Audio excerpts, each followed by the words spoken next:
Ya, sebelum saya ke Ombudsman, saya akan menyapa terlebih dahulu. Ini sudah bergabung melalui Zoom, pemirsa, Pak Harrison yang merupakan Kepala Biro Humas Kementerian ATR BPN. Selamat malam, Pak Harrison. Terima kasih sudah bergabung di Apa Kabar Indonesia Malam. Tiara, mohon maaf saya dalam perjalanan menyempatkan dirilah untuk hadir di sini. Baik, terima kasih Pak Harrison. Tadi sudah disebutkan dan juga diceritakan ya oleh dua warga yang kemudian ini menjadi korban penggusuran kemarin. Keseharian mereka ini harus terganggu begitu. Kalau dikaitkan dengan statement Pak Menteri beberapa waktu lalu yang menyebutkan bahwa ada prosedur yang salah di sini. Apa yang akan dilakukan Kementerian ATR BPN setelah ini, Pak Harrison? Terima kasih Mbak Tiara, Bu Asnawati, beliau yang Bapak yang satu lagi sudah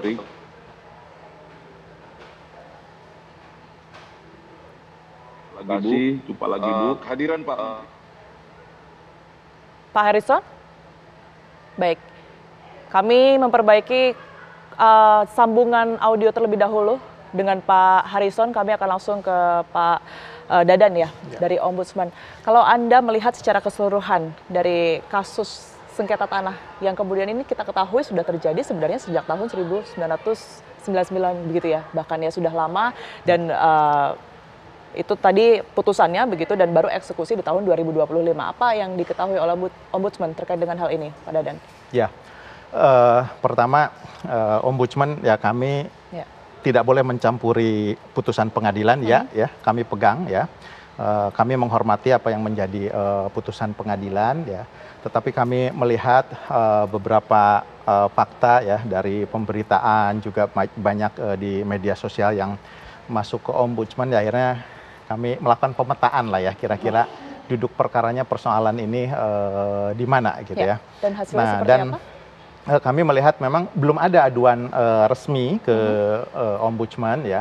Ada baru aduan tapi salah pengaduan ya. Jadi mengadukan etik hakim ya yang bukan menjadi kewenangan kami, tapi itu kewenangan Komisi Yudisial. Tapi kami udah arahkan ya ke Komisi Yudisial kalau yang etik hakim sama apa namanya PR-nya gitu ya. Kemudian yang terkait dengan yang lain-lain ke Bawas MA gitu. Nah, tapi yang mungkin di luar itu ya kami menyoroti aspek pelayanan publiknya ya dari proses eksekusi. Jadi kalau dilihat ini eksekusi yang dilakukan dasarnya gitu berpedoman pada apa namanya proses di pengadilan yang berproses tahun 96 ada putusan PN tahun 97, kemudian banding ya 98 ya di tingkat PT ya, kemudian juga di tingkat MA, baru 99 baru inkrah ya yang kasus ini. Nah, dari 99 itu gitu ya sampai ke apa namanya sini gitu. Itu sampai 2019 lah seingat saya, sampai 2019 2021 ya saya baru lihat dokumennya, itu baru ada proses hukum di situ. Tahun 2002 ternyata pernah ada mediasi gitu. Nah, cuma yang jadi permasalahan mungkin langsung saya di ujung ya ketika eksekusi ini, apa yang menurut saya di sini kami Ombudsman melihat ini patut diduga ya ada ketidaktelitian, ada kecerobohan dari panitia pengadilan yang melakukan eksekusi ya, dari yang melakukan eksekusi. Kenapa gitu ya? Ya itu tadi, dari putusannya ini yang menjadi objek gugatan di pengadilan atau objek perkara itu sertifikat 325 yang dipecah menjadi 704, 705, 706, 707. Nah, itu objek pengadilannya gitu kan yang di sana. Nah, putusannya tahun 99 inkrahnya sudah lama ya, sampai sekarang tiba-tiba dia ada eksekusi. Padahal di lapangan kenyataannya sekarang itu sudah ada sertifikat yang banyak yang ternyata merupakan turunan ya dari 704, 705, 706, 707, macam-macam pihak gitu ya. Ada warga secara perorangan, ada yang perumahan gitu ya, yang ya jumlahnya juga beda-beda. Dan kami melihat objek hukumnya ya, identitas legalnya sudah berubah gitu lah. Nah, jadi kalau ada kemenangan di pengadilan atas sebuah kasus di aspek keperdataan gitu ya. Nah, tentu harus ditindaklanjuti. Kalau di sana tidak ada amar putusan yang menyatakan harus membatalkan sertifikat yang eksis gitu kan. Nah, kalau tidak ada itu gitu berarti sertifikat yang eksis ini harus di PTUN kan. harus dibatalkan dulu gitu. Dan itu nggak ada gitu ya. Saya lihat amar putusannya yang dulu itu memang hanya menyatakan bahwa 704, 05, 06, 07 itu batal semua, jadi kembali ke 325 yang lama itu. Nah, tapi persoalannya kan ya sekarang kan objek hukumnya udah berubah gitu ya. Objek hukumnya udah berubah, sudah ada sertifikat yang lain gitu yang sah ya secara hukum ya. Untuk mau mengeksekusi ya harus selesaikan itu dulu gitu ya. Ya harus memPTUN-kan itu dulu, dan itu proses pengadilan lagi, silahkan gitu lah. Jadi ketika ini sekarang ada proses eksekusi gitu. Nah, kami menduga ini ada kecerobohan ya, patut diduga tidak cermat gitu. Buktinya apa? Buktinya ternyata gitu di lapangan ya, para pihak ini ada negosiasi memang ternyata. Saya lihat kesejarahannya ada negosiasi tahun 2002, kemudian ada 2021, tapi itu dengan pihak-pihak tertentu ya. Yang kami lihat mungkin ada di pemberitaan hanya dengan perumahan yang klaster gitu ya. Tidak langsung ke warga begitu ya? Yang developer, ya ada warganya juga di situ, tapi kan udah banyak. Nah, hanya itu, dan itu tuh hanya 3,2 ya, 3.200 ya. Dari 3,6 hektar. Iya, nah, ini padahal di situ begitu ya, yang kemudian sudah diupayakan sebenarnya sebelumnya. Saya akan coba minta tanggapan terlebih dahulu Pak Dadan kepada Pak Rahmat begitu ya. Pak Rahmat, kalau Anda menyaksikan secara keseluruhan, mungkin juga ada sejumlah aduan yang sudah diterima oleh DPR ini, apa yang kemudian ini bisa disuarakan oleh Komisi 2, Pak Rahmat? Makasih Mbak Tiara. Yang pertama, saya mengucapkan belasungkawa dulu atas terbakarnya kantor ATR BPN ya. Mudah-mudahan tidak ada arsip yang merugikan rakyat yang terbakar di situ. Kemudian yang kedua, rasa belasungkawa saya kepada teman-teman, terutama masyarakat yang berada di Setia Mekar ya. Hadir bersama kita Bu Asnawati, kemudian Pak Yaldi mewakili teman-teman warga.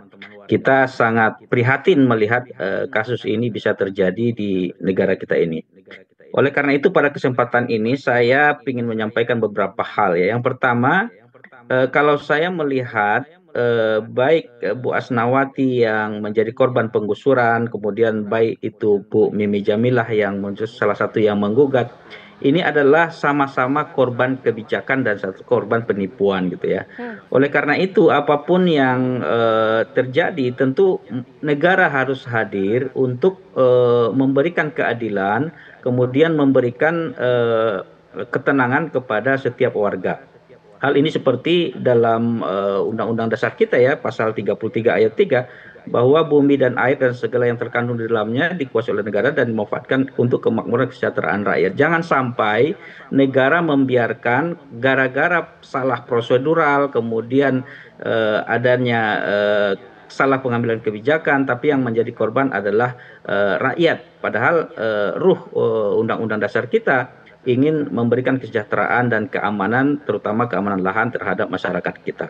Oleh karena itu, kita ingin ke depan ya, dalam hal pengelolaan tanah dan juga sengketa ini harus benar-benar melakukan ATR BPN ini melakukan secara profesional. Kemudian juga penegak keadilan tentu harus sesuai dengan aturan-aturan yang berlaku ya. Melihat kasus yang di Setia Mekar, kita melihat itu mirip dengan beberapa kasus juga di tempat lain ya. Pengadilan melakukan penggusuran, akan tetapi dari data yang kita lihat itu belum melakukan langkah-langkah yang sesuai dengan PP nomor 18 tentang hak pengelolaan, kemudian hak atas tanah, kemudian satuan rumus susun, pendaftaran tanah. Itu ada beberapa langkah yang belum dilakukan. Seharusnya sebelum melakukan eksekusi, itu seharusnya pengadilan harus menyampaikan dulu permohonan kepada ATR BPN untuk melakukan persetujuan pembatalan sertifikat yang sudah terbit. Ini kan Bu Asmawati, Pak Yaldi dan kawan-kawan ini sudah mempunyai sertifikat. Nah, tentu kalau seandainya ini dilakukan eksekusi, seharusnya ini tentu dibatalkan dulu dong.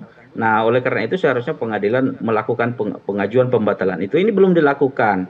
Sertifikatnya masih sah. Menteri Pak Nusron Wahid juga menyampaikan hal itu. Kemudian selain itu juga seharusnya dalam PP ini harus pengadilan meminta pengukuran sejauh mana sih lahan yang merupakan sengketa atau yang menjadi hak putusan pengadilan gitu ya. Kemudian juga ini harus dilakukan pemberitahuan kepada BPN terkait dengan rencana eksekusi ini. Jangan sampai prosedur belum dilakukan, kemudian tiba-tiba seperti yang dialami oleh Bu Asnawati, Pak Yaldi, itu kita kaget gitu ya. Udah tiba-tiba datang penggusuran, tiba-tiba datang surat. Ini harus dilakukan sesuai prosedur. Oleh karena itu kita mendorong Ombudsman kemudian melakukan penyelidikan terhadap hal ini. Saya selaku anggota Komisi 2 ini akan nanti menagih seperti apa sih prosedural dalam penegakan kasus ini gitu ya. Itu dari pandangan kita, jangan sampai rakyat yang menjadi korban atas kebijakan-kebijakan kita, baik kebijakan masa lalu maupun yang sekarang. Baik, kita akan minta tanggapan terlebih dahulu ya kepada warga yang kemudian ini terdampak atau menjadi korban. Silakan Bu Asma, berkaitan dengan tadi informasi bahwa ada prosedur yang sebenarnya harus dilalui begitu, tapi kita ketahui bahwa cerita dari Bu Asma tadi memang tidak ada pemberitahuan, tidak ada prosedur yang kemudian dilakukan. Tanggapannya silakan. Cerita dari awal tadi. Tanggapan berkaitan dengan informasi yang mungkin tadi sudah disampaikan juga oleh pihak Ombudsman dan juga DPR Republik Indonesia saat ini sudah melakukan pengawalan ya terhadap kasus ini juga. Bu Asmawati, silakan. Ya, rumahnya itu kan udah rata ya, dengan tanah. Jadi ya gimana? Ibu membutuhkan hak-hak. Iya, kami Ibu membutuhkan kembali, ya? hak kembali. Hak kami. Iya. Itu yang terpenting untuk Bu Asmawati tentunya dan juga korban lainnya saat ini. Pak Yaldi, silakan. Ya, bagi saya sendiri adalah saya berharap gitu kan pihak-pihak yang berkompeten untuk masalah ini memberikan hak kami kembali, memulihkan kembali hak kami, terus juga membangun kembali bila perlu tempat kami yang telah hancur lebur itu. Karena disitulah kami mencari nafkah, membesarkan anak-anak gitu kan. Mencari makan. Dan untuk mencari makan juga di situ gitu kan. Dengan terjadi seperti ini itu sangat tragis sekali untuk kami gitu kan. Bukan saya aja gitu kan, ada pihak-pihak lain mungkin seperti Ibu Warteg gitu kan. Dia itu tinggal di situ juga, terus sekarang mengalami harus ngontrak rumah, itu pun dengan uangnya dipinjam dulu kepada ibu guru gitu kan untuk ngontrak itu gitu kan. Di saat dia pertama dieksekusi itu. Nah, itu sangat berat sekali untuk kami sebetulnya gitu. Tapi alhamdulillahnya saya kagum sekali, alhamdulillah kemarin juga dengan uang pribadinya Pak Nusron Wahid, kami terima kasih Menteri kita itu memberikan sumbangan sebanyak 25 juta per orang untuk kita 4 orang itu. Alhamdulillah, terima kasih Pak. Semoga rezeki Bapak lebih bagus lagi ke depannya, amin. Jadi harapan kita gitu aja Bu. Mungkin dibalikan lagi hak kita, dibalikan lagi kehidupan kita, karena jangan sampai saya berharap ini kita sebagai rakyat Indonesia yang ada di negara sendiri, tapi kita tertindas gitu. Itu yang maksud saya. Nanti pihak yang melakukan itu ya nanti itu silakan serahkan aja kepada bapak-bapak yang berkompeten gitu. Baik, setidaknya ada langkah aktif begitu ya dari Kementerian ATR BPN untuk setidaknya. Jadi nggak bisa usaha lagi kami. Itu yang kemudian ini saat ini menjadi PR ya Bu ya, untuk kemudian ini melanjutkan kehidupan warga seperti semula begitu ya. Ini mungkin terjadikah Pak Dadan begitu ya untuk kemudian ini melakukan pemulihan seperti sedia kala? Seperti apa harapan yang bisa dilakukan oleh warga? Ya, saya kira ini banyak warga ya, banyak pihak yang terlibat ini ya. Dan disinilah letak tadi yang saya katakan di awal ya, dugaan ketidakcermatan dan ketidaksesuaian prosedurnya gitu ya, kelihatan. Objeknya tuh mana gitu ya. Nah, yang mengetahui objek hukumnya ini ya adalah ya ATR BPN. Gitu. Ternyata ATR BPN tidak terlibat ya di dalam proses persidangan sengketanya di awal, tidak menjadi bagian yang dari dia tidak tahu gitu loh. Nah, kemudian kan belakangan ya sampai akhirnya terbit sertifikat terbaru kan di situ BPN ada gitu ya. Ada. Cuma tidak tercatat di BPN ada blokir dan sebagainya sehingga nyampailah kepada masing-masing pihak. Nah, tapi memang dalam penelusuran kami ya paling tidak gitu loh tahun 2021 gitu loh ternyata BPN menjadi pihak terlawan ya dari salah satu yang mau dieksekusi gitu, kemudian melakukan perlawanan ya, melakukan perlawanan itu ada BPN di sana. Nah, 2021 udah tahu gitu ya. Kita minta tanggapan terlebih dahulu ya Pak Dadan ya terhadap Pak Harrison yang sudah tersambung kembali bersama kami. Silakan Pak Harrison untuk ditanggapi. Terima kasih Mbak Tiara. Apakah suara saya cukup terdengar atau Jelas? Sudah Jelas ya? Pak Harrison? Oke, terima kasih. Selamat malam Pak Bu Asnawati dan beliau yang satu lagi warga di sana yang sempat ketemu kami pada saat mendampingi Pak Menteri di lokasi. Kita bertemu lagi Ibu, Bapak, Pak Dadan dan Pak Saleh, teman-teman dari TV One. Pertama-tama kami ingin menegaskan kembali bahwa kehadiran Pak Menteri di lokasi pada hari Jumat lalu itu menunjukkan bahwa negara hadir, negara memperhatikan apa yang menjadi masalah dari masyarakat, dan dalam konteks permasalahan di perumahan ini kita harus tahu, dan saya sedikit meluruskan bahwa ini bukan kisruh SHM ganda sebenarnya, karena yang terjadi adalah sengketa keperdataan antar AJB. Jadi dua AJB ini, yang satu belum didaftar menjadi sertifikat, yang satu lagi telah didaftarkan menjadi sertifikat. Nah, produk dari AJB yang menjadi sertifikat inilah antara lain dalam turunannya menjadi 4 sertifikat, yang juga dalam turunannya menjadi sertifikat klaster, dan ada juga yang menjadi sertifikatnya Bu Asnawati dan beliau yang tadi itu. Nah, dalam perspektif ini tadi sudah disampaikan sedikit oleh beliau dari Ombudsman bahwa di perkara pertama sampai dengan putusan berkekuatan hukum tetap, memang BPN itu tidak masuk pihak. Jadi tidak dilibatkan di dalam perkara tersebut. Padahal di dalam AJB itu telah turun produk pendaftaran tanah, yaitu sertifikat.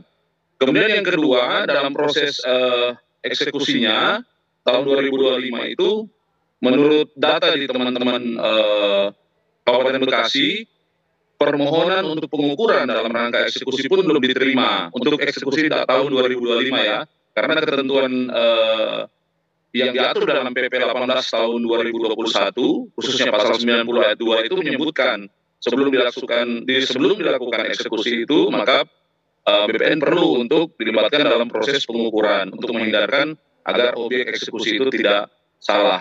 Nah, tadi dari 4 produk sertifikat itu 70, kalau tidak salah ya di dalam catatan kami, yang klaster itu adalah turunan dari sertifikat nomor 705. Sementara Bu Asnawati dan beliau yang satu lagi itu adalah sertifikat 706. Ditengarai seperti itu. Tetapi batasannya ini yang perlu, apakah Ibu Asnawati masuk di dalam 706 atau tidak, itu yang diperlukan kehadiran BPN dalam melakukan pengukuran atau melakukan delineasi dalam rangka melihat batas-batas di lapangan. Nah, langkah selanjutnya yang akan diambil oleh Pak Menteri atau jajaran Kementerian BPN tentu melakukan konsolidasi, koordinasi, baik antara kantor pertanahan Kabupaten Bekasi dengan pihak PN Cikarang, PN Bekasi sendiri terkait dengan objek ini. Dan juga sekaligus mengupayakan apabila memang masih diperlukan BPN di dalam mendudukan batas-batas ini, tentu kami menyambut dengan baik. Tetapi kalau memang ini kita juga menghormati putusan pengadilan, karena ini permasalahan keperdataan, kalau memang ini sudah dianggap final pun, BPN berusaha untuk menghormati hak-hak hukum dari masyarakat jika memang dalam prosesnya dirasa tidak sesuai dengan keadaan di lapangan. BPN hanya bisa menyodorkan data yuridis dan fisik. Fisik datang dari hasil pengukuran atau delineasi lapangan, sementara yuridis dari data-data yang bisa menunjukkan asal-muasal terbitnya sertifikat-sertifikat yang dimiliki oleh masyarakat tersebut, termasuk sertifikat dari Bu Asnawati dan beliau tadi, Bapak yang tadi. Pak Menteri telah menegaskan keberpihakannya sampai dengan adanya putusan yang mengatakan bahwa sertifikat itu dibatalkan, maka sertifikat-sertifikat yang disebutkan tadi masih berlaku atau sah. Begitu Mbak Tiara. Baik, terima kasih banyak Pak Harrison. Kita harapkan tentunya ada langkah aktif juga ya yang tadi sudah dijelaskan di Kementerian ATR BPN begitu, untuk kemudian ini bagi warga yang terdampak mendapatkan hak-hak mereka kembali. Tentunya ada solusi, kita tahu ini tidak mudah, tetapi tentunya solusi itu yang kemudian dinantikan. Terima kasih sekali Pak Harrison telah bergabung bersama kami di Apa Kabar Indonesia Malam, dan diskusi kami di Apa Kabar Indonesia Malam bersama dengan sejumlah narasumber masih akan kami hadirkan pemirsa untuk Anda sesaat lagi.